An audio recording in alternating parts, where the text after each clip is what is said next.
It's a cutoff race at the Charlotte Roval. I am now joined by WinTheRace.info's Ryan Stevens to talk about the final road course race of the NASCAR Cup Series season. Shane Van Gisbergen's drive for 5 road course wins is still alive. He's won 4 of the first 5, 4 in a row.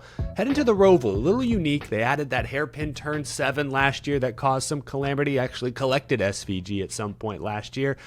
AJ Allmendinger could be a threat. He's owned the Roval, especially in the Xfinity Series, won a cup race here a couple of years ago. So, Ryan, I know SVG's got to be the favorite, but is there a world where AJ Allmendinger can sort of kind of defend his turf? I just don't think he'll be able to. No, I mean, SVG, I have number 1 in my true performance scores on road courses in 2025, and it's by a huge, huge gap. When you compare it to intermediates or shorts or anything like that, there's no gap this wide from number 1 to number 2. AJ only has 1 top 10 finish in 5 road races this year. No top 5s at all. You compare that to SVG, you mentioned his 4 victories in a row, but he's ran over 80% of his laps inside the top 5.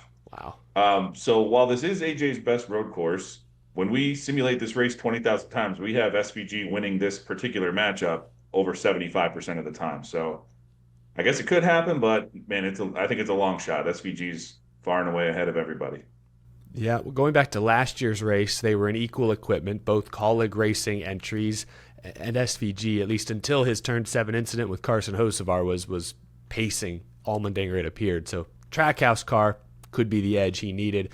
Let's talk playoffs, Ryan. This is a cutoff race. Chase Briscoe, plus 21 points, is on the bubble. He has 5 straight top 10s to begin the playoffs, but he hasn't faced any challenge quite like the Charlotte Roval. Are you worried at all about Briscoe's road course performance this weekend? Not at all. I mean, like you said, he's on fire right now. But when we look at road courses specifically this year, he has the 4th best average finish in those 5 races. And they're not fluky either, as shown by our 2025 road course ranks of 3rd in true performance on road courses and 4th in true average running position on road courses. So he's not lucking into these finishes. I think he'll be strong all weekend and ready to advance to the round of 8.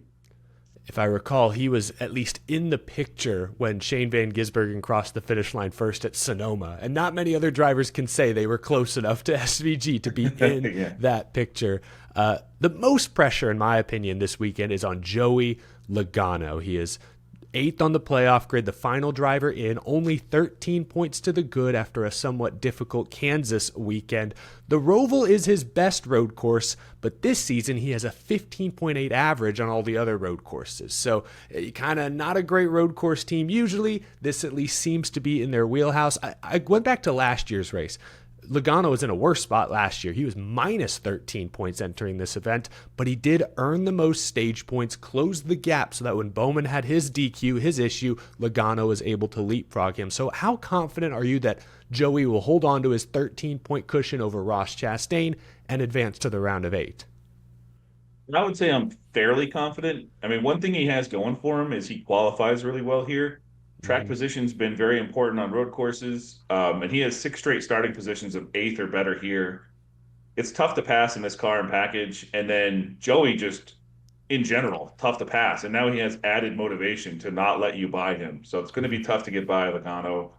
It hasn't been pretty, like you said, in 2025 on road courses, but I think there's some hope with this Penske team. You know, Blaney put it on the pole the last time we ran a road course, and he's been fast all year in road courses, and then so maybe just getting to a place where Logano's comfortable will give him what he needs to, like you said, earn some stage points, point his way in, finish top 10, something like that. So I would say I'm, mid to fairly confident that he can do this weekend.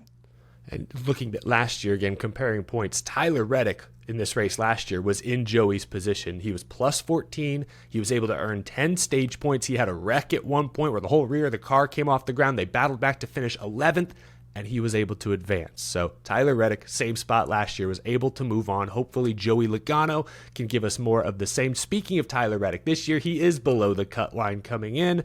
I think he's the biggest wild card. He's led a chunk of laps at every Roval race since 2022. He's finished 9th, 6th, 3rd, the last 3 road races this season. He probably needs to win. Do you give Tyler Reddick a realistic shot of making that happen? A win might be tough, but there's definitely a nice ceiling here. He's one of four drivers to have multiple top three finishes in the five road course races. That group of four is SVG, Christopher Bell, Chase Elliott, and Tyler Reddick. So he's up there with the elite names on road courses. His average finish is only behind SVG and Bell this year on road courses. But when you dive a little deeper into the data and the stats, we look at our true performance scores, he's 10th best among the full-time drivers. So I'm not saying they're necessarily lucky finishes. Maybe he gets stronger as the race goes on, but I don't think he's elite on roads anymore. So a win might be tough, but I do think he's good to great on road courses. So maybe if he's in that position of third or fourth at the end and we see some shenanigans in the last lap or something like that, he could sneak his way through. A wild card, like you said, that's a good way to describe him this weekend because he does have that elite ceiling.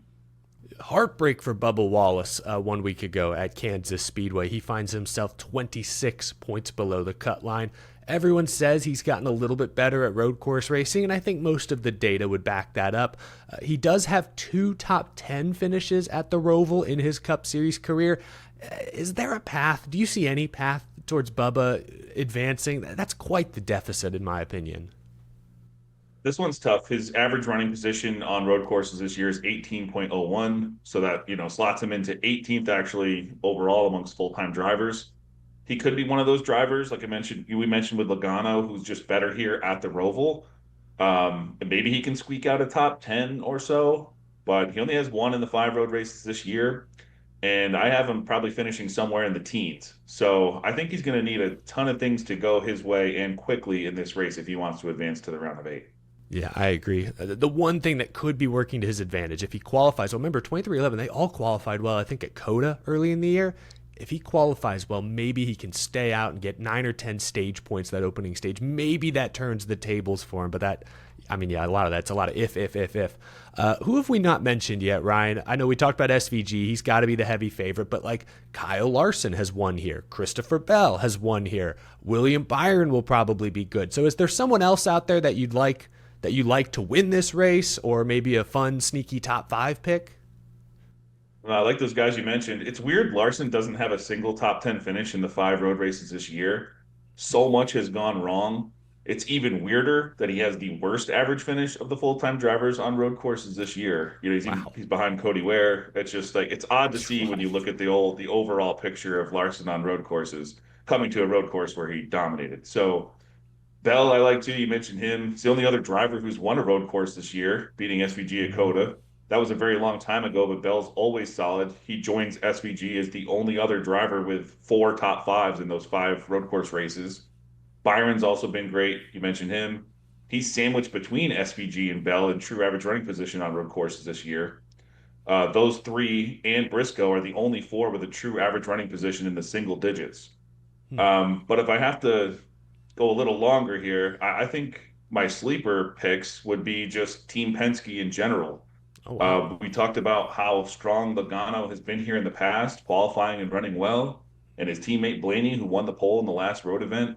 Cindric started top 5 here last fall, finished both stages inside the top 10 and finished 4th. So he was very strong. And we know Cindric, at one point in time, he was going to be the road course guy, or, he's just very strong. And Blaney can race for the win, having already advanced to the next round. Cindric has to absolutely swing for the fences and go for the win in order to advance to the next round. And with Logano, I think, he can let the race kind of come to him if he thinks he can win to advance. I mean, and I know people listening, beating SVG is a whole other story. I'm assuming something has happened and he's not when I'm, in the lead when I'm talking about all this. But, I think Logano can let the race come to him. If he's out front or something, he can stay out, try to race for the win on that strategy, or he can point his way in like we talked about earlier. But I just think Team Penske, especially winning a pole on a road course this year, I just think that proves they can bring the speed.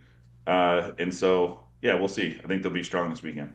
It's a great point. Both Blaney and Cindric really only have one goal in mind. They can fully focus, commit to racing for the win, strategize for the win. And you're right, Austin Cindric, when he first broke into the Cup Series, I was at Road America in 2021. He was racing part-time. He drove that 33 car, and he led laps. That was one of his first Cup starts, and Austin Cindric was out there leading laps. Completely different generation, different car. different road course. Road America's not even on the schedule, but yeah, Austin Cindric, he may be 48 points out, but he's not out completely, not just yet. Ryan, really good stuff this week, as always. Fans, as always, you can find more of Ryan's great work, data analysis, more and more at wintherace.info. Click the link down in the description, and be sure to check out The Draft every Wednesday night at 8:30 p.m. Eastern. Ryan, Tino, and Phil stream live. It's a more long-form race preview, really interesting stuff. If you missed the episode live, you can head to their YouTube channel and catch the replay. As always, appreciate your time. We'll talk to you again soon, man. Have a great weekend. Thank you very much for having me. Appreciate it. Enjoy the race.